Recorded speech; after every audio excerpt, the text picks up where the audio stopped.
చాలా జాగ్రత్తగా వెళ్ళి జాగ్రత్తగా రావాలి. Okay madam. నీలాంబరి, నమ్మించి నాకింత ద్రోహం చేస్తావా? నా అభిమానాన్ని నీ స్వార్థం కోసం వాడుకుంటావా?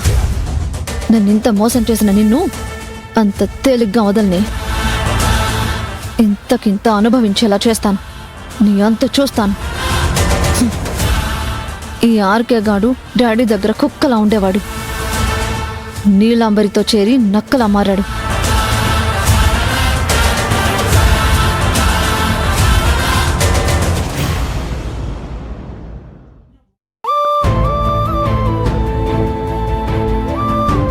నీకు గతం గుర్తుకు రావడానికి కాస్త టైం పడుతుంది. నేనిచ్చిన మందులు క్రమం తప్పకుండా వేసుకుంటూ ఉండు. సరేనమ్మా. నన్ను అమ్మ అని పిలవద్దని నీకెన్నిసార్లు చెప్పాలి? ఇంకోసారి పిలవను. పాపం శారదమ్మ ఫీల్ అయినట్టుంది.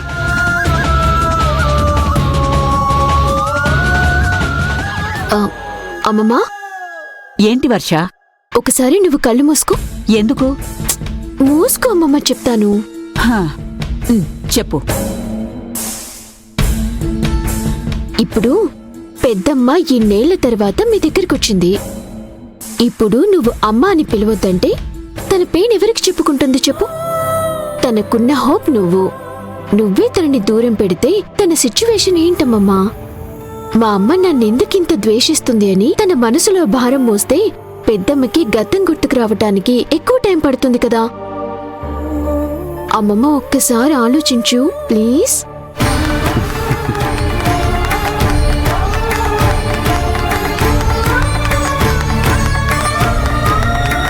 సూపర్. మా జ్యోతి కూడా సేమ్ టు సేమ్ ఇలాగే మాట్లాడుతుంది. Shut up. ఇంకొకసారి జ్యోతి అంటే ఊరుకోను. సారీ అండి.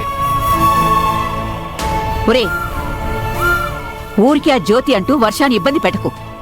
సరే నానమ్మా. ఇదిగో, మీ నాన్న వచ్చే వరకు నన్ను నానమ్మ అని పిలవకు. పిలవలే నానమ్మ. అదిగో మళ్ళీ నేను చెప్పాను ఒకసారి. నానమ్మ, అమ్మమ్మ, నానమ్మ, నేను చెప్పే నానమ్మ, అమ్మమ్మ, నేను చెప్పేది నేను చెప్పే. ఆపండి ముగ్గురు. సరదాగా ఆట పట్టించామమ్మమ్మా.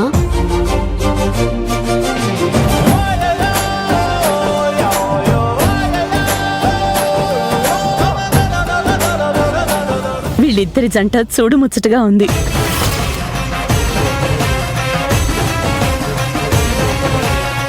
ఇంత సరదాగా ఉంటే కన్నుల పండుగలా ఉంది. శారదా, నోటికేదొస్తే అది మాట్లాడుకు. నీ హద్దులో నువ్వు ఉండు. టైంకి మందులేసుకో చాలు.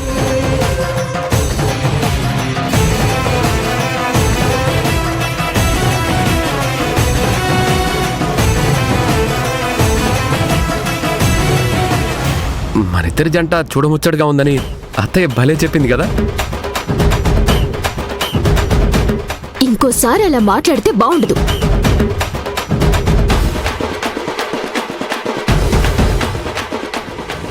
నేనేమన్నాను అత్తయ్య? తనకెందుకంత కోపం? ఆడపిల్ల కదా, ఆ మాత్రం ఉంటుంది. కానీ మీ జంట చాలా బాగుంది. థ్యాంక్స్ అత్తయ్య.